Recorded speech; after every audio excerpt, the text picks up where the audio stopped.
Hello' students, আশা কৰোঁ সকলো ভালেই আছা।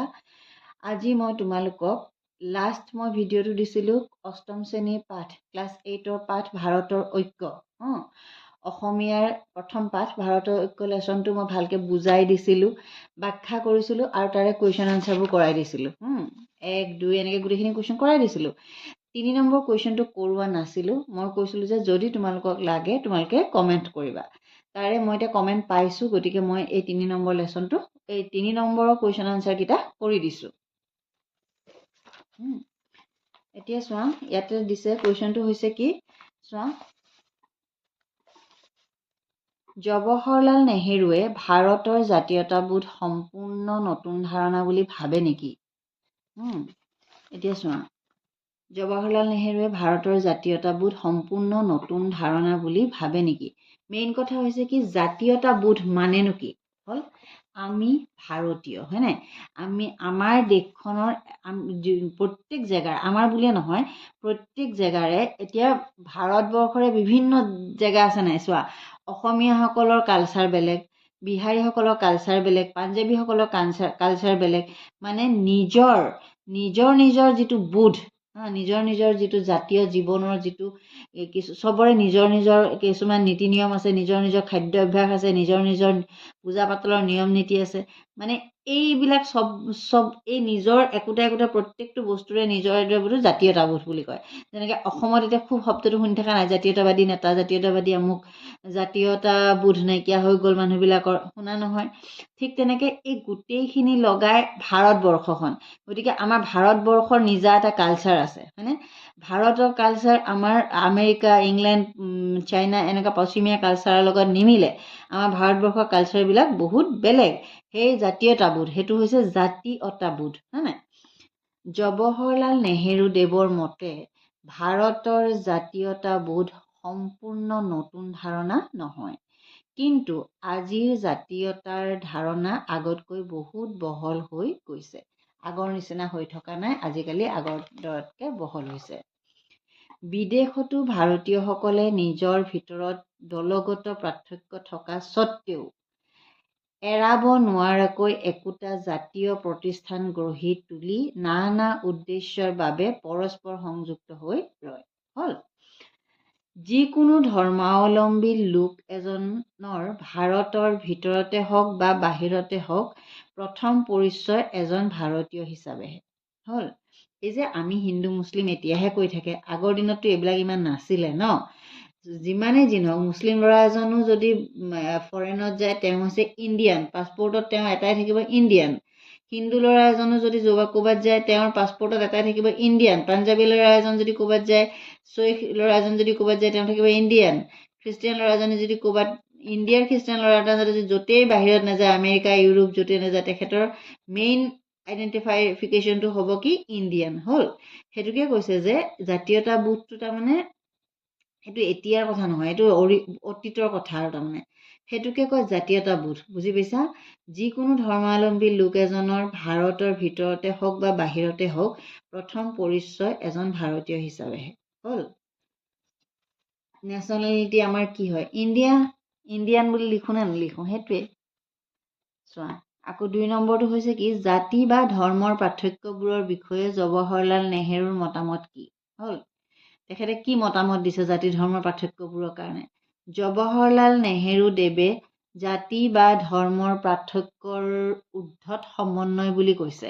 তেখেতৰ কথাটো হৈছে কি, এতিয়াহে নতুন এটা কনচেপ্ট ওলাইছে, হিন্দু মুছলিম জাতি কিবা কিবি। আগতে এনেকুৱা ইমান হয় ভাগ আছিলে, কিন্তু ইমান মানে অলিয়া বলিয়া কৰি দিয়া নাছিলে ন মানুহবিলাকক। সেইকাৰণে তেখেতে কৈছিল যে জৱাহৰলাল নেহেৰু দেৱে জাতি বা ধৰ্মৰ পাৰ্থক্যৰ ঊৰ্ধত সমন্বয় বুলি কৈছে। হ'ল, বিকাশ সাধনৰ মূল মন্ত্ৰ সমন্বয়। গতিকে আমি সমন্বয় সৃষ্টিত মনোনিৱেশ কৰিব লাগে। সমন্বয় মানে কি, আমি আটাইয়ে ইজনে সিজনক সহায় কৰি আমি মানে গোটেইখিনি মিলি জুলি থাকিব লাগে। আমি এই নিজৰ মাজতে কাজিয়া কৰি থাকিলে দেশখনৰ উন্নতি কেতিয়া হ'ব, হয়নে? সেইটো কাৰণে কৈছিলে যে, তেখেতে কৈছে যে সমন্বয়েহে মানে মানুহক বিকাশ সাধন কৰিব পাৰে। বিকাশ সাধনৰ মূল মন্ত্ৰ সমন্বয়। গতিকে আমি সদায় সমন্বয়ৰ সৃষ্টিত মনোনিৱেশ কৰিব লাগে। অভাৰতীয় মূলৰ পৰা উৎপন্ন হোৱা ধৰ্মক সাৱটি লোৱা লোকেও ভাৰতত বাস কৰি ভাৰতীয় হৈ পৰাৰ উদাহৰণ আছে। ছাপ'জ খ্ৰীষ্টান ধৰ্মটো আমাৰ ধৰ্ম নহয়, হ'ল এইটো পশ্চিমীয়া দেশৰ ধৰ্ম। এতিয়া সেই খ্ৰীষ্টান ধৰ্মাৱলম্বী লোক ভাৰততো আছে, ভাৰততো খ্ৰীষ্টান ধৰ্ম লোৱা লোক আছে, কিন্তু তেখেতক আমি ভাৰতীয় নহয় বুলি কোৱা নাই কেতিয়াও, ভাৰতীয় বুলিয়ে তেখেতসকলৰ পৰিচয় বাহিৰত তাৰমানে। গতিকে সেইটো কাৰণে কৈছে যে জাতি ধৰ্মৰ ঊৰ্ধত, মানে জাতি ধৰ্ম এইবিলাকৰ চবৰে ওপৰত হৈছে কি সমন্বয়। আমি মিলি জুলি সকলো ডেভেলপমেণ্টৰ কাৰণে কাম কৰিব লাগিব। কুৱেশ্যনবিলাক তোমালোকে ভালকৈ লিখি ল'বা বহি দেই।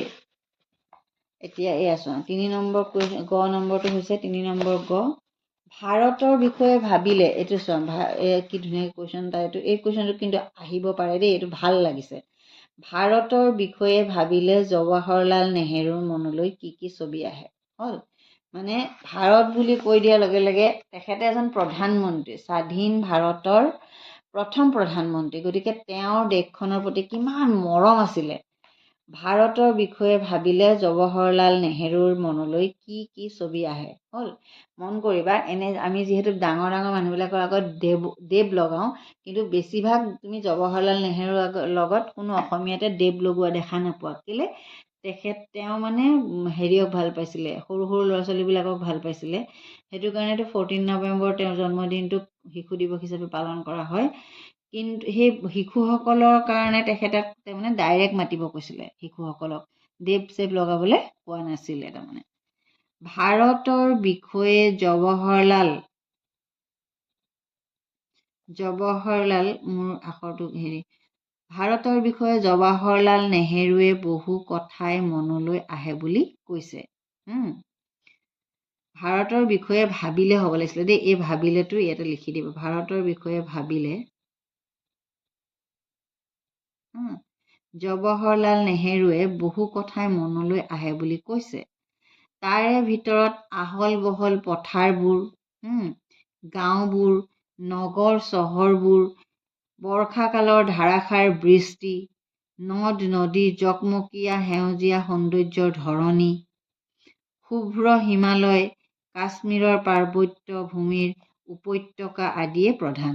হ'ল দেখা পাইছা, মানে গোটেই ভাৰতখন ইমূধৰ পৰা সিমূধলৈকে তেওঁ মানে তন্নকে যিহেতু চাইছে, গতিকে তেওঁৰ মনলৈ কি আহে? ইয়াৰ পথাৰবোৰ, গাঁওবোৰ, নগৰ চহৰ, বৰ্ষাকালৰ ধাৰাসাৰ বৃষ্টিপাত হোৱা মানে যিটো আমেজ, সেইটো নদ নদী, জকমকীয়া সেউজীয়া সৌন্দৰ্যৰ ধৰণী, শুভ্ৰ হিমালয়ত বৰফ পৰিলে একদম বগা হৈ থাকে, সেইকাৰণে শুভ্ৰ বুলি কৈছে, কাশ্মীৰৰ পাৰ্বত্য ভূমিৰ উপত্যকা আদিয়ে প্ৰধান। বুজি পাইছা কথাটো? এইখিনি ইমান ধুনীয়া কথা, তেখেতে মানে ইমান ভাল পাইছিলে, নিজৰ নিচিনাকৈ মৰম কৰিছিলে জৱাহৰলাল নেহেৰুদেৱে। গতিকে তেখেতৰ মনলৈ কি কি ছবি আহে, এই ছবিখনৰ কথা তোমালোকে লিখিব লাগিব। আৰু ইয়াতে এই 3 নম্বৰ লেচনটো হৈয়ে গৈছে, আৰু এতিয়া থাকিলে কি, এইখিনিতো তোমালোকে নিজেই লেচনটো পঢ়ি কৰিবা, এইখিনি মই কৰি নিদিওঁ, এই খালী ঠাই পূৰণ কৰাখিনি একেবাৰে ইজি, এইখিনি তোমালোকে নিজেই কৰিবা। থাকিলে এটা এইটো কুৱেশ্যনটো, এক মিনিট ৰ'বা, থাকিলে এইটো কি কি ক্ষেত্ৰত ভাৰতত অনৈক্যৰ মাজত ঐক্য দেখা যায়, এটি টোকা প্ৰস্তুত কৰা। কি কি ক্ষেত্ৰত ভাৰতত অনৈক্যৰ মাজত ঐক্য দেখা যায়, এটি টোকা প্ৰস্তুত কৰা। মানে বিভিন্ন সময়ত দেখা যায় ভাৰতত অনৈক্যৰ মাজত ঐক্য, তাৰমানে কি চোৱা, ভাৰতত অনৈক্যবিলাক কেনেকুৱা, ভাৰতৰ যদি উত্তৰ দিশে বহুত ঠাণ্ডা, দক্ষিণ দিশে বহুত গৰম, হ'ল ভাৰতৰ যদি পূব দিশে যদি একফাল হয় আৰু পশ্চিম দিশে বেলেগ বেলেগ হয়। প্ৰত্যেকখন ৰাজ্যৰে আমাৰ মানে বহুত বিভিন্ন ধৰণৰ নীতি নিয়ম আছে। গতিকে কিন্তু এই সকলোবোৰ থকাৰ পিছতো বাহিৰৰ ৰাষ্ট্ৰত আমাৰ পৰিচয় হৈছে ভাৰতীয়। গতিকে এইখিনি আমি লিখিব পাৰিম। তোমালোকক এই কুৱেশ্যনটো মোৰ মতে এইটো নিদিয়ে এতিয়া, এই কুৱেশ্যনটো অলপ ডাঙৰ কুৱেশ্যন। কি কি ক্ষেত্ৰত ভাৰতত অনৈক্যৰ মাজত ঐক্য দেখা যায়, যদি তোমালোকক লাগে কমেণ্টত কৰিবা। আৰু এই 3 নম্বৰ কুৱেশ্যনকেইটা ইম্পৰ্টেণ্ট, মন কৰিবা দেই। 3 নম্বৰ কুৱেশ্যনকেইটা কিন্তু ইম্পৰ্টেণ্ট, এই কুৱেশ্যনকেইটাৰ পৰা কুৱেশ্যন অহাৰ চান্স আছে। আৰু লগতে এইকেইটা সভ্যতাৰ ফেহুজালি, মনৰ কেমেৰা, ধৰ্মৰ জৰি, এনেকুৱাবিলাক আহে দেই। বাকী 1 নম্বৰ কুৱেশ্যনটো এইবিলাকতো আছে আৰু 1.5 মাৰ্কৰ, এইখিনিতো আহিবই।